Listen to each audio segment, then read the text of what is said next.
Vamos à conversa hoje na revista de imprensa. É nosso convidado, Tomás Moreira, presidente da AFIA, a Associação de Fabricantes para a Indústria Automóvel. Bom dia, bem-vindo. Vimos embalado por este empate no Mundial, embalados, aliás, é por aí de resto que começamos, e quero destacar isso mesmo, a questão do sofrimento para chegarmos aos oitavos de final. Muito obrigado pelo convite. Pois hoje é inevitável falar no futebol. Eu peguei aqui numa notícia, num título do Diário de Notícias: Portugal não abdica de ser campeão do sofrimento. Penso que todos compartilhamos desse sentimento. Eu diria, digamos, como consolo para os portugueses, que não temos estado sozinhos nesse sofrimento. Outros países e outras seleções têm sofrido como nós. A Espanha teve 3 jogos difíceis como nós, mas grandes potências do futebol, como a Argentina, a Alemanha, a França, têm sofrido também, portanto... De resto, temos visto jogos e, sobretudo, resultados atípicos entre os grandes do mundo. Exatamente. A Alemanha, até aos 94 minutos, esteve provavelmente eliminada. E, vemos hoje aqui uma Argentina que ainda está aflita. Portanto, nós não sofremos sozinhos, que nos sirva de consolo. E também que lembremos que no Euro 2016, há 2 anos, também tivemos jogos, todos eles difíceis, sempre sofridos, e muitos levámos empates. até à final, empates, penaltis, fomos até à final e depois sofrendo, mas ganhamos a final. Se lá chegarmos, o sofrimento terá valido a pena. Tem havido algumas críticas ao desempenho dos jogadores. É possível ainda uma adaptação durante o Campeonato do Mundo e uma evolução? Podemos observar isso, ou não é expectável que isso aconteça? Penso que todas as equipas vão crescendo e vão ganhando força e vão ganhando rotinas ao longo dos campeonatos, e penso que isso acontecerá com a nossa. Espero que no sábado, depois de muito sofrimento, consigamos estar a festejar a passagem aos quartos e por aí fora, continuemos a acompanhar com sofrimento as vitórias sucessivas da seleção até onde conseguirem ir.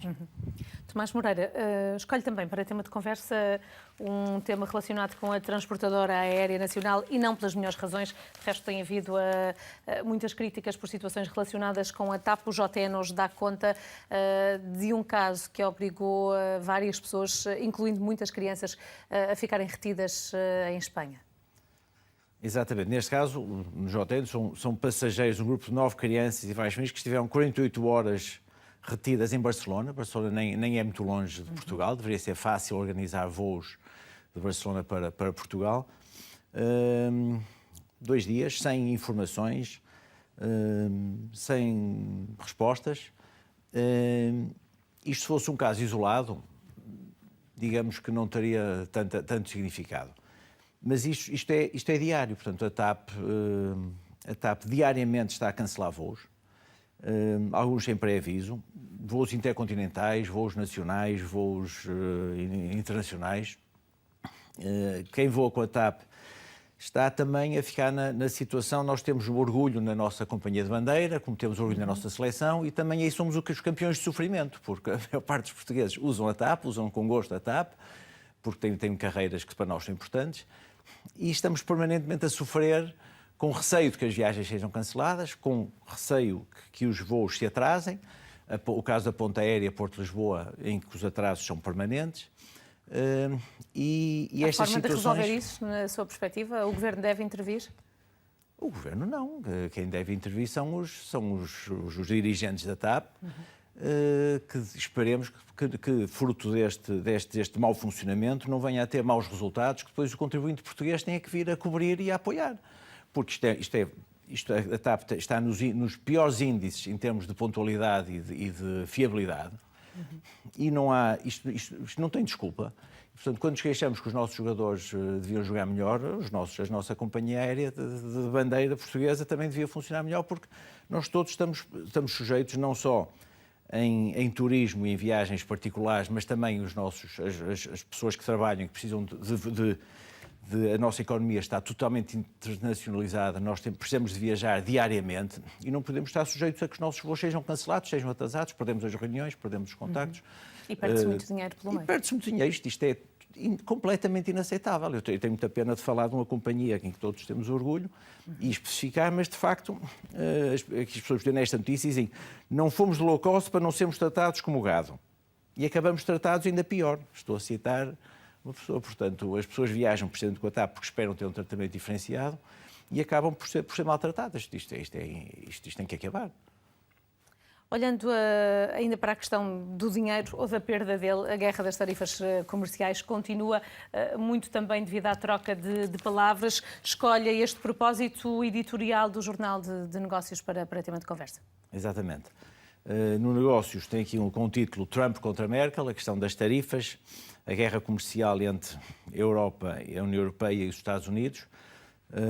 Os Estados Unidos queixam-se de tratamento prejudicial, porque na medida em que consideram que a Europa faz uma política injusta em termos das tarifas que aplica aos produtos americanos e em termos de artificialmente manter o euro baixo para ser mais competitiva. Os americanos têm que defender os seus interesses, a sua liderança mundial é posta em causa. E o Donald Trump anunciou bem aquilo que vinha, anunciou aos cidadãos americanos e anunciou ao mundo a política do America First. E, portanto, dispara para todos os lados onde veja que pode ganhar. Mas alguns desses tiros poderão cair-lhe nos pés. Vemos já alguma contestação entre os próprios republicanos. Há o exemplo da empresa Harley Davidson também, que já pensa deslocalizar para fora do continente, do território americano. Podemos prever algum desfecho para esta guerra comercial? Claro que os outros, quando há guerra, uns atacam, os outros retaliam, não é? Portanto, há retaliações, como referi muito bem.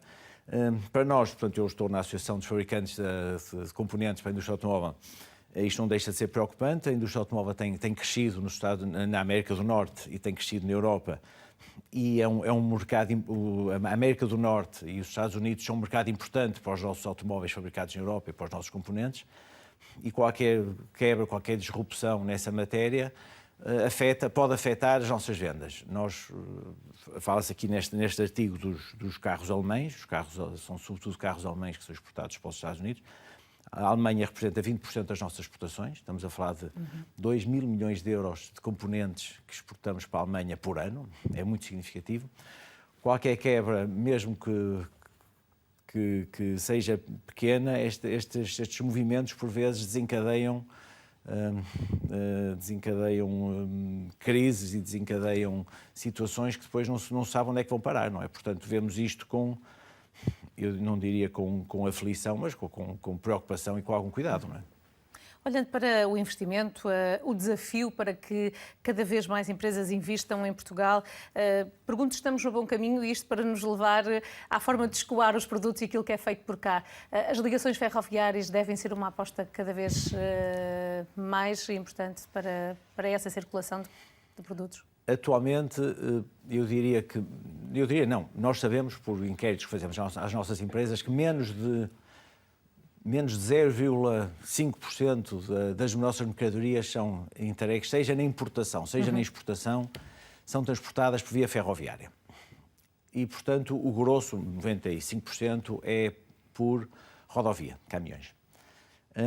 Temos que pensar como é que isto vai evoluir a longo prazo. Os nossos mercados principais são a Alemanha, a França, Reino Unido, Espanha.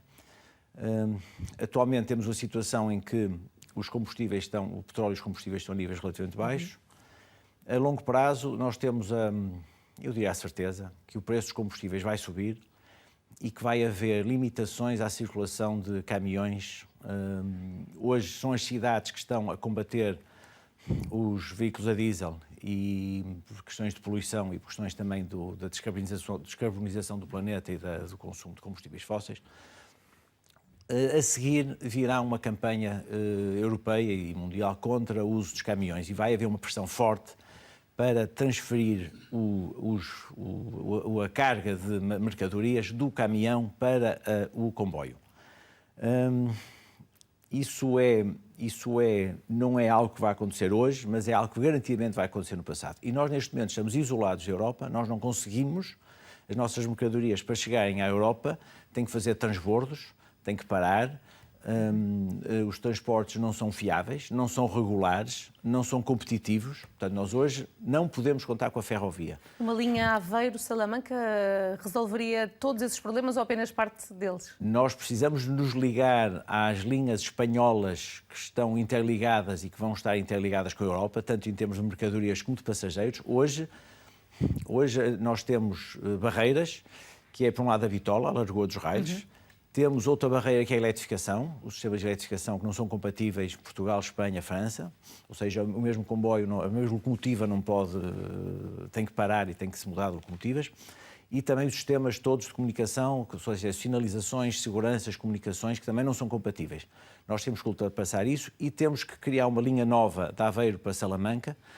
Temos que negociar com os espanhóis essa interligação. Temos que criar uma linha nova porque a linha da Beira Alta não tem nenhuma possibilidade de servir como escoamento dos nossos produtos de exportação, mas também para a importação dos produtos. E essa linha da Beira Alta é a linha que serve a região que vai do Rio Minho ao Rio Tejo, e é aí que estão as exportações portuguesas, e nós temos neste momento, há fundos europeus que ainda apoiam isto se o fizermos agora. Isto são investimentos que se fazem há 10, 15, 20 anos. Nós temos estado a dormir, nós temos estado atrasados. Penso que há uma opção errada deste Governo no Plano Nacional de Investimentos e no Ferrovia 2020, que é de pensar que pode melhorar a via da Beira Alta. Não pode, nós precisamos de uma linha nova, compatível com a linha espanhola, porque senão dentro de 10 anos as empresas não virão para Portugal e as que estão cá irão para outros locais, porque não terão, será caríssimo pôr os nossos produtos na Europa e será caríssimo trazer produtos da Europa para Portugal. Isso vai prejudicar fortemente o investimento e o desenvolvimento industrial. Isto é uma situação, como digo, que não é dramática hoje, mas poderá ser dramática daqui no médio e longo prazo. Tomás Moreira, muito obrigada por ter estado connosco. connosco. Eu é que agradeço. Bom dia.